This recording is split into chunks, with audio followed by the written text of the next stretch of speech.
Bonjour à toutes et à tous, Valentin Franc avec vous. Nous sommes le vendredi 28 décembre 2018. Ce matin, le Nikkei qui a terminé dans le rouge de 0,30% à peu près pour sa dernière séance de l'année. Finalement, la bourse de Tokyo, le Nikkei 225, a terminé l'année 2018 en baisse de 12%.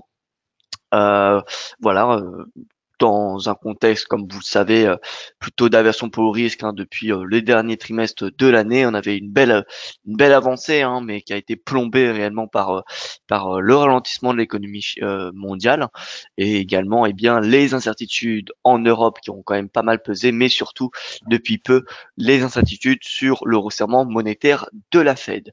Voilà, donc sans plus attendre, nous allons continuer avec l'avertissement légal sur le risque. Le trading avec effet de levier amplifie toujours les gains et les pertes. Un compte risque limité prend un risque de perte du capital investi. L'investissement sur compte titre prend un risque de perte en capital. IG fournit exclusivement un service d'exécution d'ordre. Cette présentation est à titre indicatif et ne saurait être considérée comme un conseil ou une recommandation. Alors, au niveau du résumé de la science américaine et asiatique, on voit qu'on a eu le S&P 500 qui a terminé dans le vert hier, ce qui n'était pas le cas en début de séance puisque le S&P a plongé de 2% à l'ouverture des marchés américains. Et les indices européens ont suivi la marche. Pourquoi? Eh bien, tout simplement parce qu'on a eu déjà des informations comme quoi Donald Trump pourrait interdire aux entreprises américaines d'acheter du matériel de Huawei. Dans ce contexte et de tension commerciale, il en faut peu au marché pour interpréter toute information tout simplement de menace dans le cadre de ces négociations. Et ensuite, on a eu à l'ouverture, une information macroéconomique, la confiance du consommateur du Conference Board aux États-Unis qui est ressorti son plus bas depuis juillet. Et donc, comme vous savez, la confiance est un indicateur particulièrement lié à la consommation. La consommation, c'est l'inflation. Enfin, c'est lié à l'inflation. Donc voilà, qui dit baisse de la confiance, dit potentiellement un ralentissement de l'inflation. Voilà, donc S&P qui a finalement clôturé dans le vert, plus 0,86%. Le DXY qui a terminé dans le rouge, comme vous pouvez le constater. Le VIX qui est resté plutôt à l'équilibre, on a une baisse de 1,48%, c'est quasiment rien pour le VIX, une baisse de 1,48%. Ce matin, le T-Note est stable à 2,77. Comme on en a parlé hier, le T10 US, il est sur support à 2,75, ce qui est un facteur supplémentaire en faveur d'un rebond des marchés actions. Maintenant, est-ce qu'on va l'avoir? Eh bien, telle est la question. Le yen qui est en hausse ce matin, comme vous savez, tant qu'on a un VIX qui est élevé, alors au-dessus de 20-25, c'est bénéfique pour tout ce qui est actif refuge. Tout ce qui va être yen, franc, vont particulièrement s'apprécier, surtout le yen, comme vous le savez, c'est la devise refuge par excellence. Le yen va particulièrement s'apprécier lorsqu'on a un VIX supérieur à 20-25, tout comme le gold. Le gold qui continue à s'apprécier. Comme vous pouvez le constater, il prend 0,18% depuis l'ouverture des marchés asiatiques. Le Nikkei, comme je vous dis, qui perd 0,31%, et par contre le MSCI Emerging Market, qui est tiré par la bourse, les actions chinoises, est en hausse de 0,70%. Alors, je saluais la salle de trading. Bonjour Pascal, j'espère que vous allez bien. Thierry, que je salue également. François, bien le bonjour à vous. J'espère que vous allez bien. Thierry, alors, quelle séance hier en fin de journée? Oui, quelle séance, quel rebond en fin de journée hier à Wall Street. C'était particulièrement impressionnant, enfin impressionnant, pas aussi impressionnant que la veille où on a eu une hausse de près de 5% du S&P, mais quand même un plongeon de 2% quand même sur la séance, sur on va dire 2 tiers de la séance hier. Et ensuite, dernière heure, enfin les dernières heures de la séance américaine, le rebond pour terminer dans le vert, c'était tout simplement magnifique. Est-ce que je suis malade? Alors non, je ne suis pas du tout malade. Je vais très très bien, François. D'ailleurs, j'en profite pour vous dire, vous le savez probablement, mais que c'est mon dernier webinaire de l'année, et même, oui, de l'année, puisque je serai absent la semaine prochaine, et donc lundi, je ne ferai pas de webinaire. Donc voilà, c'est mon dernier point de marché de la semaine, de l'année, et donc je reviendrai, vous retrouverez mes webinaires donc à partir du 7 janvier. Voilà. Voilà, donc ça c'était la petite aparté. Au niveau du calendrier économique, ce qu'on attend, c'est ni plus ni moins que les chiffres de l'inflation en Allemagne, les chiffres préliminaires du mois de décembre, attendus en net ralentissement, ce qui est globalement normal. IPC de l'Allemagne à 1,9 contre 2,3% en raison très probablement de la baisse des cours de pétrole, comme vous le savez. Si vous regardez l'inflation dans les pays pardon du G20, alors on va voir ça tout de suite. Depuis novembre, l'inflation dans tous les pays du G20 sont en baisse, je pense. En tout cas, peut-être 90% d'entre eux. Pourquoi? Eh bien, tout simplement parce qu'on a une chute des cours de pétrole, et la chute des cours de pétrole a un impact global. Donc, taux d'inflation, on va se mettre sur le G20, et vous voyez donc dernier, et on regarde le précédent.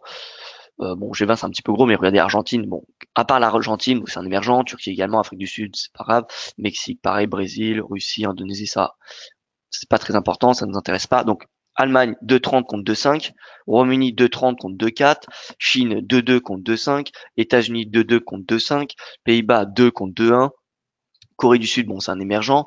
Australie 1,90 contre 2,1, zone euro 1,90 contre 2,2, France pareil 1,90 2,2, Canada 1,70 2,4, voilà, Italie bon, inchangé, Espagne 1,20 1,70, Suisse 0,90 1,1, Japon 0,80 1,4. Donc vous voyez que l'inflation elle ralentit. C'est normal, déjà on a un ralentissement de l'économie mondiale, mais c'est surtout la chute des cours de pétrole. Le plus important, finalement, c'est de regarder l'IPC Core. L'IPC Core va vraiment nous dire si le ralentissement de l'économie mondiale a un impact sur les prix à la consommation.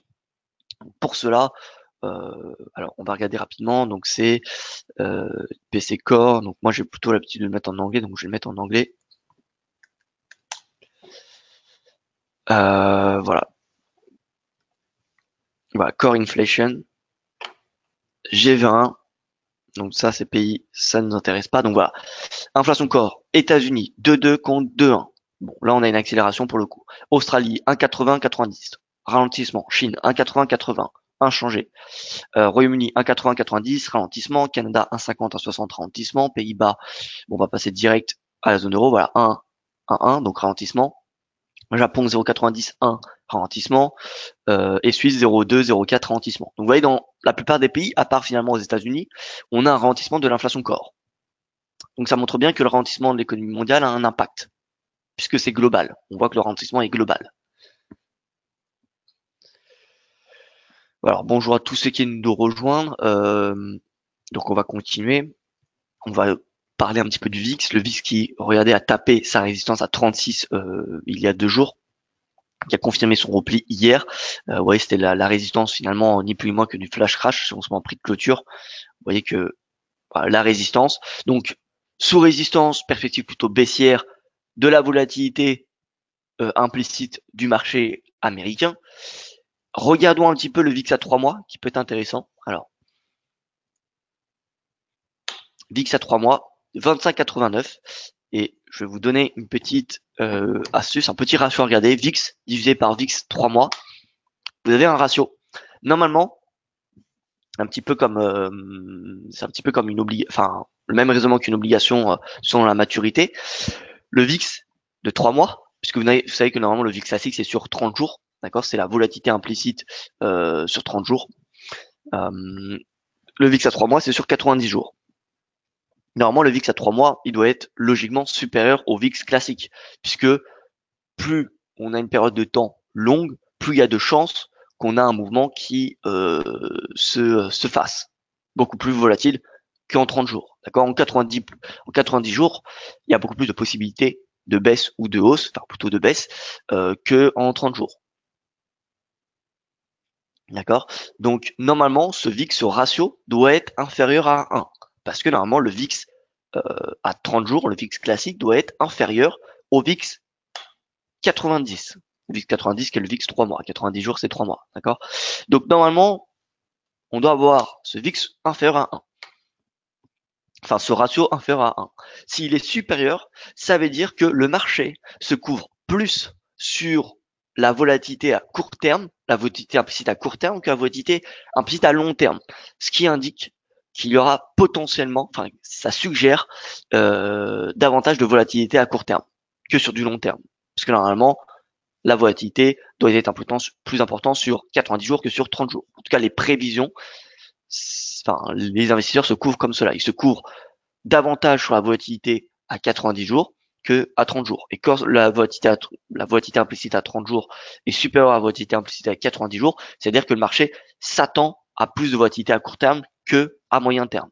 Donc quand on est au-dessus de 1, ça c'est signe que on va peut-être avoir davantage de comment dire de baisse à court terme, je dis bien, des marchés américains. Maintenant, voilà, si on enlève, si on passe sur le VIX classique sous résistance, on est en baisse. On a une autre signal haussier de notre stratégie avec le Disparity Index hier.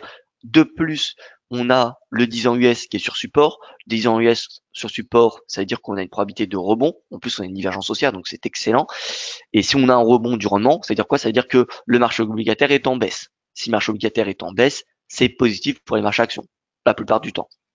Donc voilà, on a plusieurs quand même indications en faveur d'un rebond à Wall Street. Alors pas un rebond, je pense pas qu'on ait fait le point bas, pour être tout à fait franc avec vous, de ce entre guillemets crack, hein, enfin de cette purge. Voilà, je pense pas qu'on ait fait le point bas, mais voilà, un rebond à court terme me semble possible.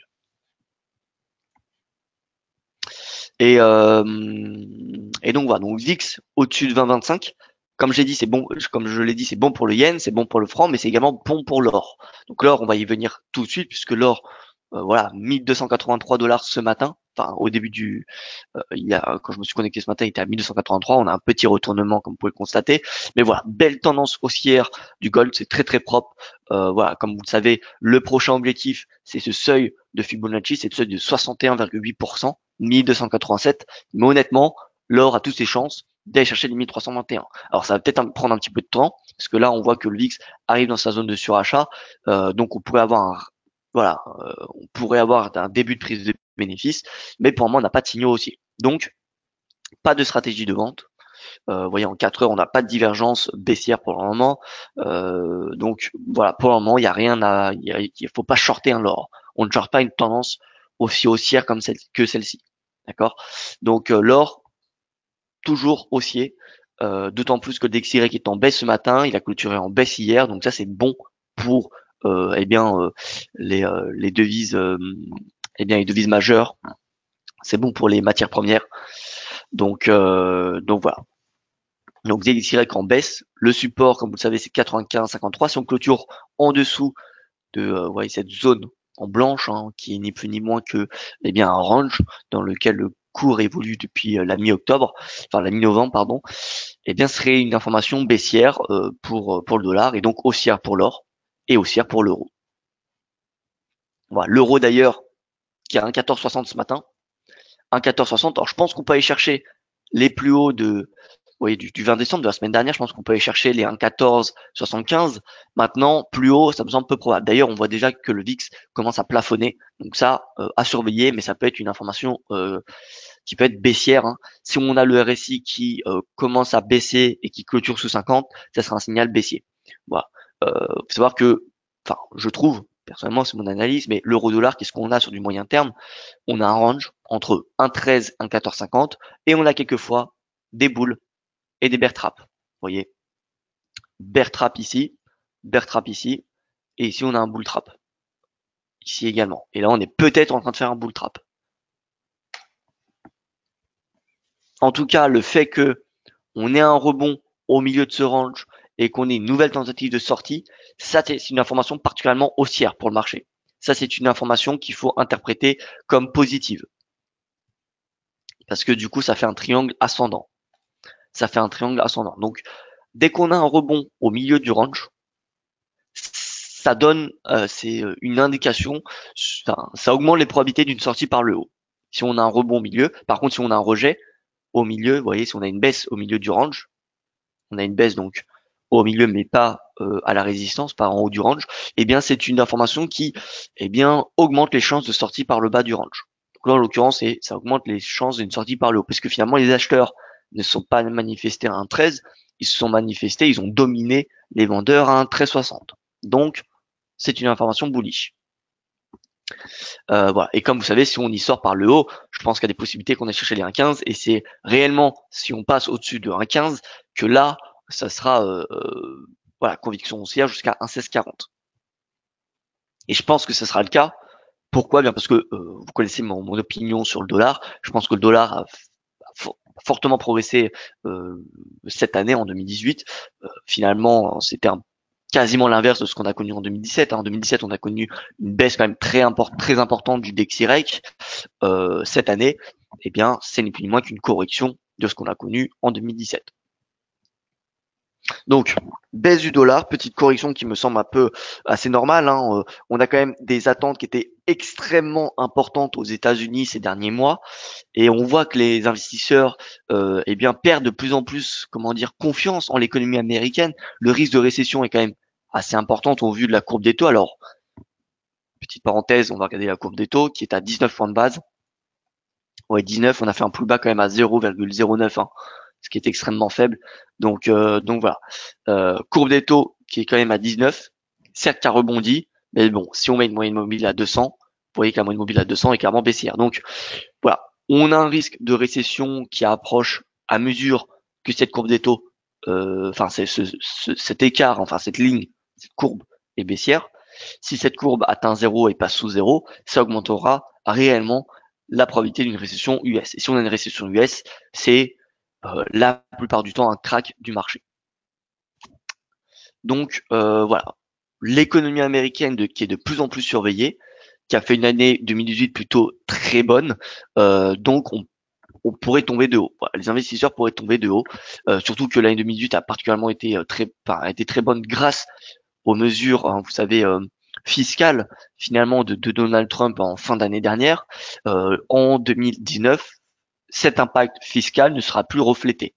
D'accord? Puisque quand on regarde un impact, quand on compare un prix ou une indication, voilà, peu importe, on compare sur une année glissante. Or, quand on va être en 2019, on va comparer par rapport à 2018. Et en 2018, il y avait déjà la mesure fiscale qui avait été mise en place. Donc, il y aura plus d'effet mesure fiscale.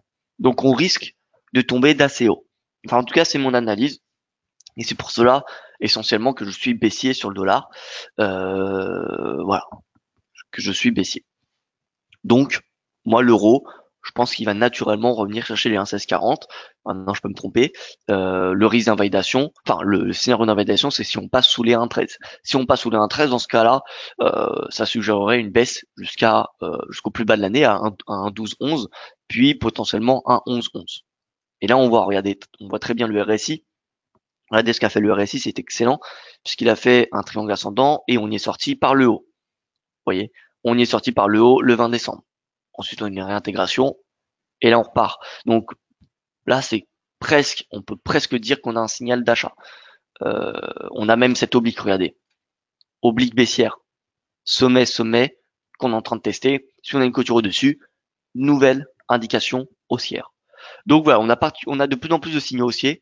Le fait qu'on rebondit au milieu du range, le fait que le RSI sort par le haut de ce triangle ascendant, peut-être que ce soir on aura la clôture, on aura un chandelier qui va clôturer au-dessus de cette oblique. Voilà, on a de plus en plus de signaux haussiers sur l'euro-dollar, ce qui m'invite à suggérer un rebond jusqu'à 1,1640 voilà, lors des prochaines semaines. Au niveau du USD-Yen, bon, retour à 110, comme vous le savez, la perspective, elle est baissière. Voilà, 110. Concrètement, on peut aller chercher beaucoup plus bas, je pense. Voilà, tant que le VIX évoluera au-dessus de 25, je rappelle que il y aura des craintes. Enfin, ça va montrer. Le VIX monte. Je vous rappelle la couverture d'investisseurs sur les marchés des options en fonction, enfin, et qui reflète donc la volatilité implicite du marché action américain. Donc en d'autres termes, plus le marché, plus les investisseurs vont se couvrir sur des options, plus le VIX sera important. Et s'ils se couvrent, les investisseurs, ça veut dire qu'ils prévoient une baisse. Et s'ils prévoient une baisse, ils vont se couvrir donc sur les options, mais il y en a d'autres qui vont se couvrir donc sur l'or, ou sur les obligations, ou sur le yen, ou sur le franc. Donc, qui dit VIX au-dessus de 25, dit valeur refuge qui, dans le fond, vont s'apprécier. Donc, le yen, c'est une devise qui est cohérente à acheter dans ce contexte assez incertain, où on a une courbe de taux qui, je le rappelle, est proche de zéro, entre le 10 ans et le 2 ans américain. Et regardez ce yen, donc vous voyez le yen, malgré le fait qu'on soit un plus haut annuel, je pense, sur le yen index, vous voyez qu'on est proche, on est même au plus haut annuel, ça n'empêche pas au yen de progresser. Donc voilà, le yen, c'est boule. Tant qu'on a un VIX au-dessus de 25, tout comme l'or finalement. Donc voilà, USD yen direction 110, puis on ira probablement chercher les 108,42.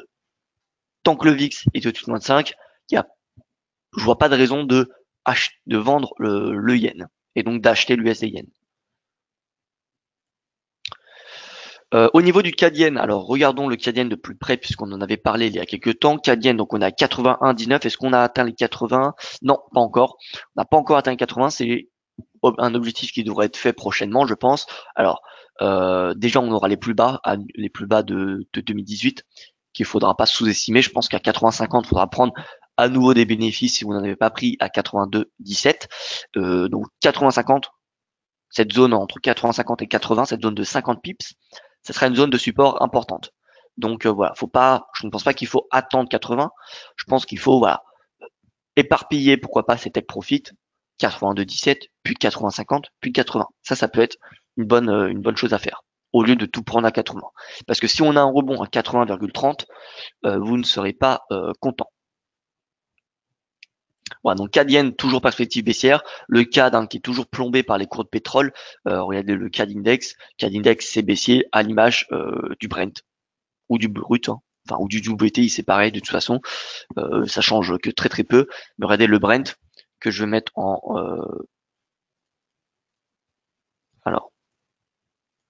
que je mets en orange. Vous voyez, cours du Brent, cours du CAD, c'est globalement la même chose. Donc quand vous voyez le CAD, vous tradez le Brent, le pétrole, voilà, plus globalement. Donc voilà, que fait le cours de pétrole? Le cours de pétrole, il tente de rebondir, où on a une légère correction de ce qu'on avait eu mercredi, pardon, donc hier. Mais bon, on reste dans une tendance baissière. On a des moyennes mobiles à 20 jours, bande supérieure de Kettner. Donc là, c'est assez délicat, comme ce qu'on avait parlé hier. Je pense que proche de 50 dollars le baril Brent, ça peut être intéressant d'un point de vue ratio risque-rendement de passer à l'achat. Maintenant, faut être conscient que la contre-tendance nécessite une gestion de risque parfaite. Donc, c'est pas, faut une gestion de risque parfaite avec un ratio risque-rendement vraiment très important. Moins vous avez de probabilité de chance de gagner. Donc quand vous faites la contre-tendance, vous avez moins de probabilité de gagner que quand vous faites la tendance, normalement, en théorie. Donc, moins vous avez de probabilité de gain, plus il vous faut un ratio risque-rendement élevé pour compenser ce risque. Donc si vous faites la contre-tendance, vous ne pouvez pas vous contenter d'un ratio risque-rendement de 2. Sinon, il y a de fortes chances qu'au final, au bout de votre année de trading, vous soyez perdant. D'accord? Donc si vous faites la contre-tendance, bon déjà c'est pas conseillé, mais si vous en faites, cherchez des ratios de rendement quand même élevés, plus de 3. D'accord? 3 est le grand minimum si vous faites du ratio de rendement. Parce que sur vos stratégies de contre-tendance, vous n'aurez pas une position sur 2 qui sera gagnante. Vous en aurez plutôt une sur 3 ou même une sur 4. Donc, faut compenser ces 2 ou 3 positions perdantes par une position gagnante, de façon importante. Donc, visez un ratio de rendement supérieur à 3 si vous faites la contre-tendance. Et là, si vous payez ce support à 50 dollars, c'est la contre-tendance, parce que les indicateurs de tendance nous montrent bel et bien qu'on est en tendance baissière. Il suffit de regarder la moyenne mobile à 20, la moyenne mobile à 200, il suffit de regarder le nuage Ishimoku, donc j'ai pas besoin de le mettre, mais vous l'imaginez très bien, je pense que le nuage est par ici. Donc voilà, on est dans une tendance baissière. Certes, on a une divergence, mais on est dans une tendance du prix qui est baissière. Donc voilà, possible d'acheter, mais faites-le de façon intelligente avec un ratio de rendement intéressant. Donc, si par exemple, vous cherchez à mettre un stop sous le récent plus bas, donc ça veut dire vous risquez à peu près 370 points pour, je sais pas, un objectif de 492, mathématiquement, c'est très mauvais. D'un point de vue ratio risque rendement, c'est très mauvais. Si vous cherchez 1000, donc 370 pour 1000, voilà, ça fait un peu moins de 3 de tête, comme ça. Ça fait à peu près 3, voilà. Vous voyez, c'est la limite. Donc, faudrait peut-être attendre. Pourquoi pas paramétrer un stop, un ordre au plus bas de la veille. Et là, par contre, on resserre son stop, vous voyez, de 225, 250 points pour 1000. Et là, par contre, on a un ratio de rendement de 4. Vous voyez, il suffit de peu pour améliorer son ratio de rendement. Il suffit d'attendre un petit peu. Gold 1300, donc oui, tout à fait, François. Gold 1300, encore une fois, tant que le VIX évoluera au-dessus de 25, l'or et le yen seront des actifs qui devraient continuer à s'apprécier.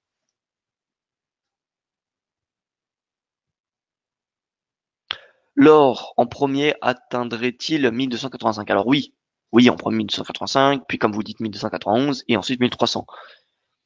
Thierry qui me dit à propos des options, Cusack avait parlé une fois sur BFM qu'il surveillait le ratio put call comme indicateur. Où peut-on voir ce ratio?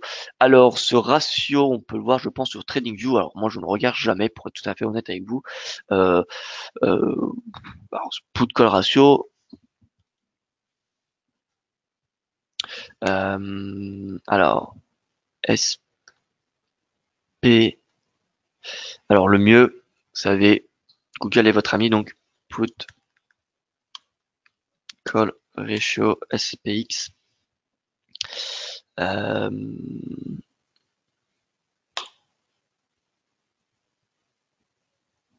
Bon, donc là, vous avez un ratio put call sur 5 années. Bon, 5 années, c'est pas super intéressant. Voilà, donc à creuser. Faudrait surveiller ce put call ratio. Faut le regarder de plus près. Faut faire, je pense, beaucoup de recherches pour savoir l'utiliser. Mais là, comme ça ressemble beaucoup. Enfin, ça ressemble à un VIX très très court, en fait. Pas un VIX à 30 jours, mais plutôt un VIX à quelques séances finalement, où on a des pics et des baisses. Et à mon avis, donc tout en bas, on est sous support, tout en haut, on est sous résistance. En tout cas, c'est ce que ça me fait penser. Enfin, pardon, l'inverse. Quand on a ce put call qui est en haut, on est sur support, sous résistance, pardon, pour le S&P, et en bas, on est sur support pour le S&P 500. Mais bon, à mon avis, c'est à creuser. Voilà, faut regarder un petit peu de plus près ce ratio. Moi, je ne le regarde jamais, donc je ne saurais pas vous dire comment l'utiliser. Voilà, donc CAD, cette divergence qui est à l'image de la divergence haussière sur le Brent, eh bien, on attend. Alors, soit on attend que le RSI passe au-dessus de 50 pour passer à l'achat, soit on attend que le pétrole rebondit. En tout cas, il nous faut un signal. Pour le moment, nous n'en avons aucun. Donc, le CAD, ça reste une devise qui est encore intéressante, je pense, à vendre, surtout le dollar US. Voilà, si j'avais une devise à vendre en ce moment, je privilégierais la vente sur le dollar. Je privilégierais la vente sur le dollar USD. Donc voilà, vente dollar USD face à l'euro. L'euro, vous voyez, qui est particulièrement bullish, face au yen ou face au franc. Franc peut-être un petit peu moins parce que plus le franc va revenir vers ses plus hauts de septembre, plus la BNS va être, voilà, va poser des inquiétudes sur les investisseurs, voilà, va dire que le franc va être surévalué, etc. Je vous rappelle que en septembre dernier, la BNS avait clairement dit que le franc était surévalué. Enfin, voilà, elle avait fait pression sur le franc, clairement. Donc ça, c'est le niveau à ne pas dépasser, on va dire. Au-dessus de ce niveau, il y a de fortes probabilités que la BNS, on va dire, intervienne. Donc le franc, oui, c'est une devise refuge, oui, le franc est soutenu par l'aversion au risque, mais voilà, le franc, faut l'avoir comme une devise qui n'est pas aussi libre que qu'une autre devise comme l'euro ou comme le yen. D'accord? Le yen, bon, est surveillé, mais il n'y a pas non plus c'est pas aussi manipulé que le franc avec la BNS.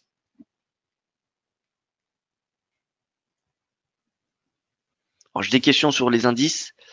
Potentielle baisse NZD. Alors, je termine par le NZD. Alors, NZD Index, regardez, la divergence. Vous voyez, grosse divergence. RSI qui est sous 30, on n'a pas de divergence haussière.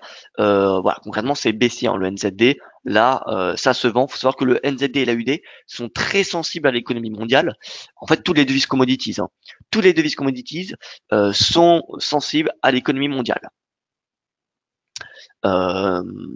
Donc, si on a un ralentissement de l'économie mondiale, on a une réduction de la demande de matières premières, et donc les économies qui sont liées à l'exportation de matières premières, comme la Nouvelle-Zélande, comme l'Australie, comme le Canada, comme plein d'autres, eh bien, sont extrêmement sensibles et généralement sous-performent.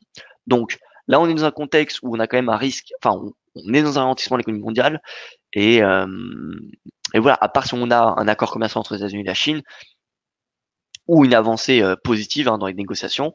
Pour le moment, le NZD est à nouveau en baisse. Donc, NZD, pas de stratégie longue actuellement. On voit qu'en journalier ou en 4 heures, concrètement, le RSI est clairement orienté à la baisse, tout comme le prix. Alors, ça ne charge pas. Bon, donc voilà, NZD, vente face au yen, par exemple. NZD yen, ou AUD yen, ça c'est des paires qui revient à, on va dire, à payer du gold.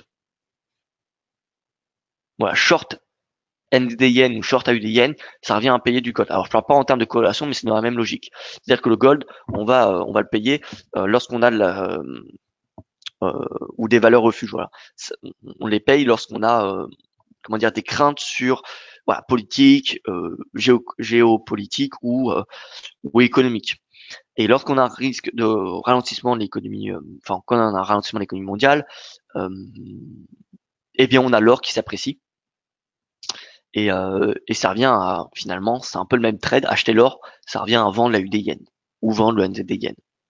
Donc voilà, le fait que l'or soit haussier est mauvais pour le NZD yen.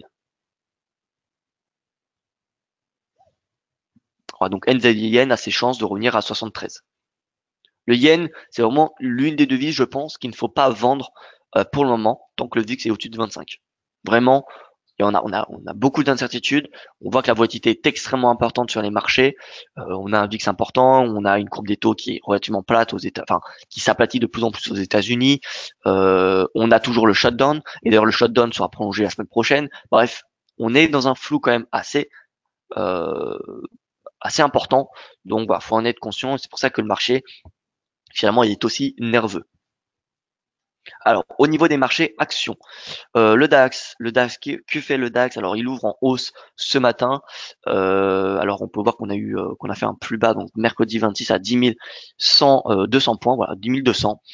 Pour rappel, hein, l'objectif baissier de l'épaule tête épaule, c'est toujours les 10 000 points. Ce que j'anticipe à moyen terme, maintenant à court terme, comme je vous l'ai dit, on a quand même des signaux haussiers, le VIX et le 10 ans US. Donc VIX sous résistance, en plus on a notre signal d'achat de notre stratégie du VIX. Et deuxième point, on a le 10 ans US sur support. Et donc si ce rendement du 10 ans rebondit, c'est bénéfique pour le marché action. Donc voilà, on a ces deux signaux qui sont plutôt en faveur d'un rebond des marchés, en tout cas sur du très court terme. Donc sur du très court terme, je pense que c'est possible de s'attendre à un rebond du DAX, alors pas non plus de façon importante. Là, on a 10 500. Je pense que voilà, on peut peut-être revenir, aller à la rigueur à 10 700, 10 750. Voilà, plus ça m'étonnerait. Le CAC, voilà, on est revenu chercher 4731, pardon. Je pense que c'est la résistance, voilà, où on va avoir des vendeurs, on va avoir des prises de bénéfices. C'était le plus bas quand même hein, du 10 décembre, donc qui devient résistance. Donc ouais, c'est assez net. Il y a des creux, rebonds, pardon, nouveau plus bas, rebond, on revient à ses plus bas du 25 octobre, nouveau plus bas, rebond, on revient à ses plus bas du 10 décembre. Donc voilà, c'est typiquement une tendance baissière. Une tendance baissière, c'est ni plus ni moins que des creux et des sommets de plus en plus bas. Ce qu'on a pour le moment. Vous voyez, creux, sommet, creux, sommet, creux, sommet. Donc voilà, c'est une tendance qui est pour le moment baissière sur du moyen terme. Au niveau du S&P, donc j'ai des questions. Je regarde ça tout de suite. Bonjour, un avis pour la fin de l'année, clôture Dow Jones, Nasdaq, S&P. Est-ce que le fameux RSI mensuel au-dessus de 50 sur Dow Jones est toujours jouable? Actuellement, il est au-dessus pour moi. Au-dessus, alors donc début d'année en fanfare si cela tient. Alors ça dépend en fait si vous mettez les prix du contrat futur ou vous prenez le cash. D'accord? Donc moi j'ai le contrat futur, enfin j'ai les prix du futur sur l'unité temps journalière et supérieure, mais par contre sur l'unité temps intraday, j'ai que les prix du cash. C'est un choix. Hein. C'est pas parce que je ne peux pas, c'est un choix. Donc voilà, ça dépend comment vous regardez le RSI, enfin avec quelle data, avec quelle donnée, si vous regardez plutôt les futurs ou si vous regardez plutôt le cash. Mais voilà, il faudra faire le point lundi de la semaine prochaine. Mais donc pour la fin de l'année, clôture Dow Jones, Nasdaq, S&P. Euh, alors c'est plutôt le S&P comme vous savez, le clôture de 50 qui m'intéresse. Si on regarde en mensuel, ouais, pour le moment on est à 46,69. 46,69. Et si je me mets, vous voyez, si je mets le cash sur le mensuel, vous voyez que par contre j'ai l'inconvénient quand on met le cash en mensuel, c'est qu'on n'a pas un historique très lointain. Vous voyez. Mais donc le cash, le RSI mensuel sur le cash, il est à 46 également. Donc, vous voyez que ça change pas grand chose pour le moment. Donc, je vais l'enlever. Voilà. Donc pour le moment, à mon avis, on va clôturer sous 50, ce qui sera une information particulièrement négative. Donc à surveiller. Mais on voit quand même qu'on a, voilà, on a les acheteurs qui reprennent du terrain, hein. Qui reprennent du terrain. 2530, c'est comme je vous l'ai dit hier, la résistance. Je pense que on peut avoir un rebond du S&P jusqu'à 2530. Plus haut, ça risque d'être compliqué. Je dis pas que c'est impossible, mais faut s'attendre à d'importantes prises de bénéfices, je pense, à 2530. 2530, c'est l'ancien plus bas annuel, c'est le plus bas du flash crash. Donc ça va être un support extrêmement surveillé. Il faudra être particulièrement vigilant à ce niveau de prix. Si vous êtes à l'achat, 2530. Si vous êtes à l'achat depuis hier avec le signal du VIX, vous savez qu'on a eu, 2530, c'est un niveau qu'il faut faire très attention. Voilà. Je dis pas qu'on va forcément avoir un renversement, mais si on doit avoir un renversement, je pense qu'actuellement, il y a plus de probabilité que ça se fasse à 2530 qu'autre part. Est-ce que le 2 janvier, on peut ouvrir sur un énorme gap haussier ou très peu de chance? Alors non, pas le 2 janvier, je ne pense pas. C'est pas parce que c'est une nouvelle année le 2 janvier que voilà, on va ouvrir en hausse. La nouvelle année réellement pour les marchés va commencer au niveau du 7 janvier parce que les institutionnels seront toujours absents cette première semaine de janvier. Et je vous rappelle, c'est pas vous ni moi qui faisons les tendances sur les marchés actions, sur les marchés financiers. C'est les fonds de pension, c'est tous les hedge funds. Et donc voilà, on a besoin d'eux pour avoir des nouveaux fonds, des nouveaux des volumes hein, sur les marchés. Pour le moment, si vous regardez, les volumes sont plutôt faibles. Voilà, donc ça m'étonnerait que le 2 janvier, on a un énorme gap aussi avec un bull market. Maintenant, si on doit en avoir un, ça se fera à partir du 7. Si on en a un, bien évidemment. Pour la volatilité VIX, peut-on l'utiliser pour placer un stop sur ces trades intraday en fonction de min-max d'un indice de la veille ou pas du tout? Alors non, non, non. Enfin, peut-être. Moi, vous savez, le trading, c'est un petit peu l'art. Bon, il suffit pas non plus de faire n'importe quoi, mais ce que je veux dire, c'est qu'il n'y a pas une seule façon d'utiliser un indicateur, d'accord? Donc, voilà, peut-être qu'il y en a qui arrivent à placer des stops ou des take profits selon le VIX. Personnellement, je connais pas de façon, de méthode pour cela. Voilà, maintenant, peut-être que ça existe. J'ai pas envie de dire que c'est du grand n'importe quoi de faire comme ça, parce que peut-être que des gens le font et que ça marche très bien. Donc voilà. En tout cas, moi, je n'ai jamais entendu cette façon de faire. Maintenant, peut-être que ça existe.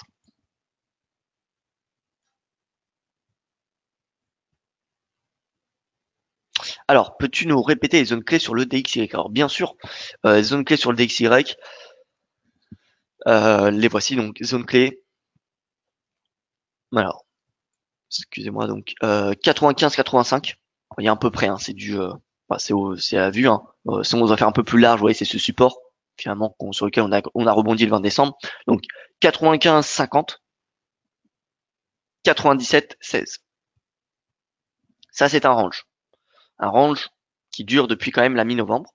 Si on a une clôture en dessous, signal baissier de direction 95-16, puis 94-30. Et je pense, maintenant on n'a pas encore les signaux, et c'est le sentiment que j'ai au vu de l'analyse fondamentale, euh, qu'on va avoir plutôt une sortie par le bas. Voilà. Maintenant, encore une fois, on n'a pas les signaux, donc en tout cas, on n'en a pas suffisamment, parce qu'on a quand même, vous voyez, une, un triangle descendant. Vous voyez, baisse, support, on est sorti par le bas, on sort par le bas du triangle, clôture sous la bande inférieure de Kettner, ce qui est une première depuis le début de ce rebond, enfin une clôture légèrement en dessous. Hein. Voilà, il faudrait une deuxième clôture pour réellement renforcer cette conviction baissière. Mais voilà, pour moi, la tendance se fera plutôt par le bas. Maintenant, j'attends davantage de confirmations. Une des confirmations, ça serait déjà que le RSI, vous voyez, inscrive un nouveau plus bas depuis, depuis sous ses plus bas finalement de décembre, et ensuite que le prix fasse également un prix de clôture plus bas que 95,53. Alors plus, voilà, on peut être peut-être un petit peu plus précis si on prend les prix de clôture. Vous voyez celui-là, ce plus bas là, ça va être un support. Si on clôture sous 95,64, 95,64, si on clôture en dessous, c'est signal baissier. Ça y est, on part, je pense, dans une tendance qui est, enfin en tout cas dans un gros retracement. On part dans un retracement jusqu'à au moins 95.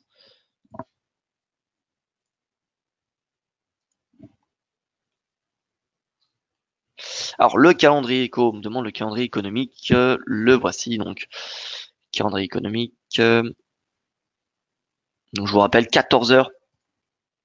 14h l'IPC en Allemagne sera là le chiffre du jour. Alors d'ailleurs, est-ce qu'on a l'IPC Core?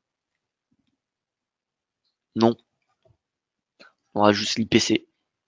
IPC de l'Allemagne attendu à 1,9 contre 2,3. Par contre, sur un rythme mensuel, vous voyez quand même accélération, hein, 0,3 contre 0,1 sur un rythme mensuel.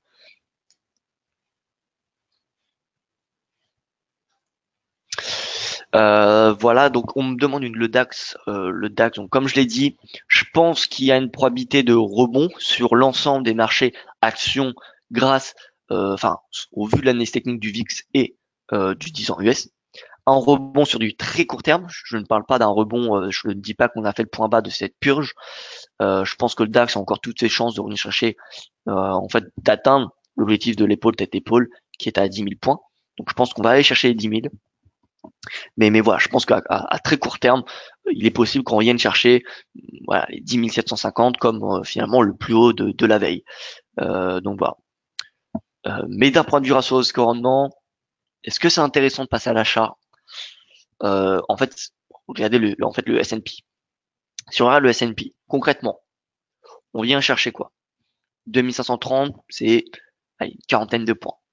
Allez, à la rigueur peut-être 2600. On vient chercher la ligne de coup de cette épaule tête-épaule. Ça fait quoi? Ça fait 112 points pour combien de points de risque? Regardez le downside risk, parce qu'on vraiment dans la finance. Eh bien, il est de quoi? Il est de 160 pips, voire l'objectif de l'ETE à 223. Donc, vous voyez, vous êtes prêt peut-être à aller chercher 100 points à la hausse pour 225 de risque de baisse. Voilà. C'est à chacun de faire son choix. Chacun de faire son analyse également, parce que voilà, mon analyse peut être faussée, hein, et, euh, et donc voilà. En tout cas, je pense que le S&P a des chances d'aller chercher 2530 sur du court terme. Après 2530, voilà, on reste dans un climat qui est quand même assez incertain.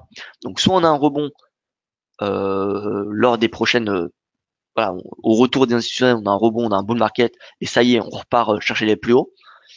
Et c'est la fin finalement de cette purge. Ou soit on continue dans cet environnement où le VIX est au-dessus de 25, et dans ce cas-là, ce n'est qu'une question de séance hein, pour qu'on aille chercher les 2227, 2267 pardon, et voire beaucoup plus bas. Comme tu ne seras pas là la semaine prochaine, pourrais-tu nous dire quels sont les stades les plus importants à surveiller, nous dit Thierry. Alors bien sûr, alors, il n'y aura pas vraiment de chiffres majeurs. Alors il y aura peut-être le NFP. Je dis bien peut-être parce que vous savez qu'il y a le shutdown et bien le département de l'emploi aux États-Unis pourrait ne pas travailler à cause du shutdown. Donc peut-être qu'il n'y aura pas le NFP la semaine prochaine. Voilà. Donc on va quand même regarder cela. Donc semaine prochaine. Donc indice PMI en Chine. Ça va être assez intéressant. Ça va être lié à l'or, hein, l'indice PMI de la Chine. L'or. Ouais, donc beaucoup de PMI. Maintenant, c'est l'estimation finale, hein, c'est pas les flashs. Les flashs ont été publiés la semaine dernière. Donc, vu que c'est les estimations finales, eh bien, ce sera beaucoup moins volatile que les indices flash. Donc voilà. PMI, concrètement, c'est PMI, PMI, PMI, un peu partout. Taux de chômage allemand. Bon, à la rigueur, IPC de la zone euro. IPC de la zone euro, ça sera important. IPC de la zone euro, donc ce sera vendredi et voilà le NFP entre parenthèses à surveiller. Voilà, faudra jeter un coup d'œil parce que peut-être que il y aura pas de NFP. Ah et là il y aura un discours assez intéressant. Powell, Bernanke et Yellen interviewés. Alors pour son information, Powell, président de la Fed, Yellen, c'était l'ancienne présidente et Bernanke également. Bernanke était le président avant Yellen. Donc là on aura il y a bien les trois plus récents présidents de la Fed qui seront interviewés. Donc ça va être intéressant. Donc voilà.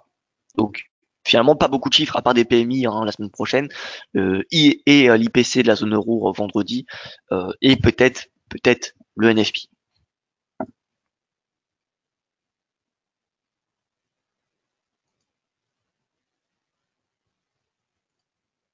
Brice nous dit franchement, faut attendre un joli signal baissier sur les indices pour faire un vrai gain. C'est ça, exactement, Brice. C'est exactement ça. Pour ça qu'à court terme, moi, je suis aussi avec le signal du VIX. Moi, personnellement, je suis assez, voilà, je suis la stratégie et je sais que la stratégie du VIX donne des signaux quand même assez intéressants. Donc, voilà, c'est pour ça que je suis haussier. En plus, on a le 10 ans US sur support. Maintenant, sur du moyen terme et même plutôt du swing trading, finalement, je pense qu'il y a beaucoup plus un potentiel baissier. Voilà, de l'horizon de temps, une semaine et plus, je vois le S&P plutôt plus faible qu'au prix actuel. Voilà, maintenant c'est mon opinion. Mais c'est clair qu'il faudra vraiment attendre un joli signal baissier pour passer à la vente. Euro-dollar, j'ai une résistance à 1,48. Pensez-vous qu'on puisse l'atteindre aujourd'hui? Oui, je pense. Oui, je pense que c'est possible de l'atteindre aujourd'hui. Je pense que c'est possible, ça va beaucoup dépendre de l'IPC de l'Allemagne. Hein. Si on a une bonne inflation en zone euro, on ira chercher les 1,1480.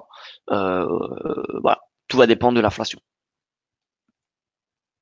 Maintenant, attention, à 14,80, c'est quand même, ouais, c'est le plus haut depuis le vendredi 21 décembre. Certes, on a des signaux haussiers, mais bon, voilà, prudence. On a eu quand même des bull traps auparavant quand on est passé au-dessus des 1,1450. Donc, faut quand même être prudent. C'est pas le moment de passer à l'achat. Je pense pas que ce soit le moment. Enfin, je veux dire pour du court terme. Hein. Sur du moyen terme, connaissez mon opinion, elle est haussière sur l'euro-dollar. Donc sur du moyen terme, avec une gestion du risque adaptée, ça me semble possible de payer l'euro-dollar. Maintenant sur du court terme, pour aller chercher 30 pips, là le risque il est trop important. Vous voyez, vous allez risquer peut-être 50, 100 pips pour aller en chercher, pour être prêt à en gagner 30. C'est pas un bon trade. J'ai l'impression que votre technique sur le disparity index donne un signal qui est souvent confirmé par un gap de rupture sur les indices et peu importe les volumes. Est-ce que vous confirmez? Alors oui, tout à fait. Lorsqu'on a un signal du VIX, il y a très généralement un gap. Ça s'explique par le fait que la veille généralement du signal du VIX, eh bien on a eu un sell-off. On a eu un sell-off sur les marchés. Et dès qu'on a le signal du VIX, c'est-à-dire qu'on a eh bien ça vient contrebalancer le sell-off. Donc on a de l'importante volatilité. Donc oui, on a généralement un gap, généralement.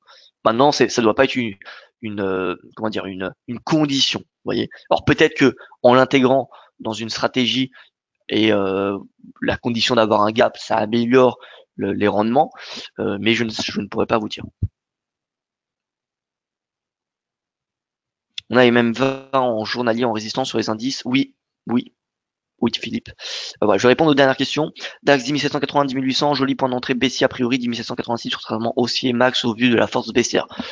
Tout à fait d'accord avec vous, Brice. Je regarde rapidement le DAX, mais je suis tout à fait d'accord. 10 780, il y a un niveau de résistance assez important. Regardez, en fait, c'est proche hein, du plus haut de la veille, et c'est également un retracement de Fibonacci. Alors, lequel? Ça doit probablement être celui-là. Voilà, 10 886, vous voyez. C'est le retracement du mois de décembre finalement. Enfin, les niveaux de retracement du mois de novembre, du mois de décembre. Donc voilà, 10 886, ça va être un niveau de résistance en effet.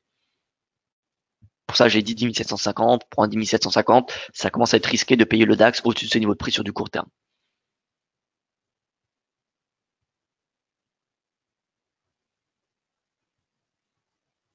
Alors, est-ce que je crois que, alors, à ce moment-là, le Dow Jones vise le Kettner sup journalier si up à 24 680?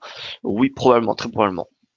Donc Thierry qui me dit, le Bitcoin, je crois qu'il va relever la tête en 2009 ou continuer de plonger? Alors, ce que je crois ne alors, moi personnellement, j'ai le sentiment que oui, on va avoir un rebond.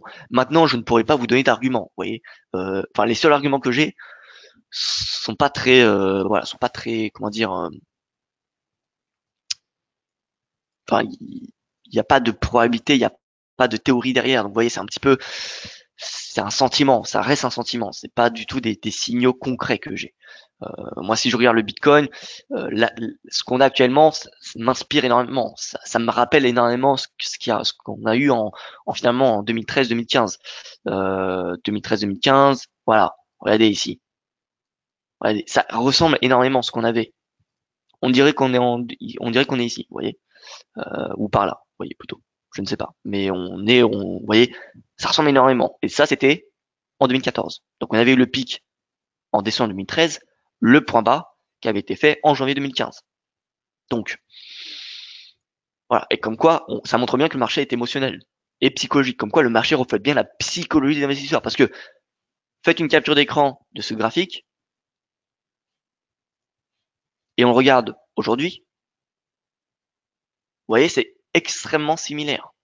Alors, ça ne veut pas dire que parce qu'on a eu ça en 2014, eh bien, on va avoir un rebond dès le début de l'année prochaine. Mais vous voyez, c'est quand même dur de quand on voit ces deux graphiques de ne pas être optimiste. Enfin, en tout cas, on peut se poser des questions. C'est légitime, je pense.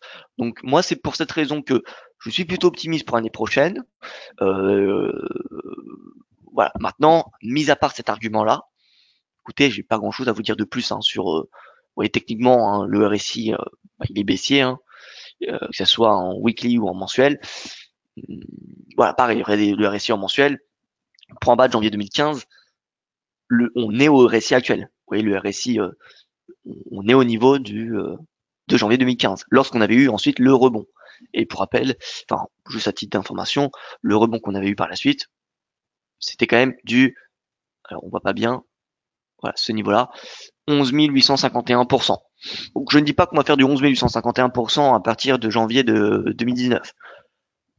Mais ça vous donne un petit peu un ordre d'idée de ce qui est possible sur le Bitcoin. Et là, j'ai pas suffisamment d'historique, mais on avait globalement à peu près la même chose quelques années plus tôt, en 2011. Voilà. Malheureusement, l'historique se termine en 2013, donc je peux pas vous le montrer. Mais ces bulles comme cela, c'est pas la première qu'on a connue. Alors oui, celle-là, elle est impressionnante parce que on est passé d'une capitalisation boursière alors je me souviens plus, mais peut-être, il me semble 300 ou 400 milliards de dollars pour le Bitcoin. Et là, on est à peine 100. Donc oui, ça fait mal, mais ouais, ça reste rien dans le monde des marchés financiers. 300-400 milliards, c'est une goutte d'eau. Ce n'est rien du tout. D'accord? Je vous rappelle le Forex, les volumes quotidiens sur le Forex en moyenne en 2017 ou en 2016, c'était plus de 5000 milliards par jour d'échanges. 5000 milliards sur le Forex. C'est énorme. 5000 milliards par jour. Donc imaginez le Bitcoin lorsqu'il vaut 100 milliards. Alors je dis pas qu'il y a un potentiel que le Bitcoin atteigne 1 million, mais il faut savoir que la capitalisation de 100 milliards, bah, c'est pas grand chose. C'est pour ça que le Bitcoin n'a pas un risque financier, enfin n'a pas de risque. C'est pas parce qu'on a eu l'éclatement de la bulle qu'il y a eu un impact sur l'économie. Vous voyez, parce que c'est trop petit. Le Bitcoin, c'est rien du tout. Voilà, c'est extrêmement petit comme marché. Imaginez, ce n'est même pas la taille de Amazon ou de Apple ou de Microsoft ou de Facebook ou voilà. Vous voyez, ça vaut même pas ces entreprises-là. Donc voilà, le Bitcoin, certes, c'est la plus grosse des crypto-monnaies, mais ça reste quand même un marché qui est extrêmement petit. Donc il y a un potentiel quand même aussi. Si, bien évidemment, ensuite il y a les fondamentaux qui suivent. Si le Bitcoin est adopté par des sites marchands très connus, très populaires, voilà, si la technologie s'améliore, s'il y a une vraie utilisation du Bitcoin, il y a des chances que, voilà, si on a une démocratisation de la crypto-monnaie, il y a des raisons de croire en un rebond du cours. A-t-on le disparity VIX sur le DXY pour analyser un rebond dollar US? Alors peut-être, maintenant je ne connais pas. Je sais qu'il y a le VIX sur l'euro. Est-ce qu'il y a le VIX sur le DXY? Je ne sais pas. Mais il y a le VXN pour le le Nasdaq, il y a le VDAX pour le DAX. Voilà, il y a différents VIX. Pour le pétrole, je pense qu'il y en a un également. VIX, VIX. Maintenant, attention, hein, moi la borne plus 10% et moins 5%, c'est vraiment des bornes adaptées au VIX du S&P 500. C'est pas adapté au VIX du VIX ou au VIX de l'euro ou de voilà ou autre chose. Vous voyez, vous avez le VDAX ici, VDAX VIX. Voilà, vous en avez plein. Alors, il faudrait regarder sur le site de la CBOE, mais vous en avez des différents. Voilà. Donc voilà, écoutez, merci pour votre attention. Je vous souhaite une excellente journée et surtout une très bonne fête de fin d'année, enfin surtout pour le nouvel an, puisque comme vous le savez, je ne serai je serai absent la semaine prochaine. Je vous retrouverai donc le 7 janvier. Merci à vous pour votre attention, comme d'habitude, pour votre présence, pour votre fidélité. J'espère que vous passez de bonnes fêtes. Et écoutez, rendez-vous lundi 7 janvier. Et soyez prudents, comme d'habitude, hein, sur les marchés. Je vous souhaite également un excellent week-end. Et voilà. Très bonne journée à vous.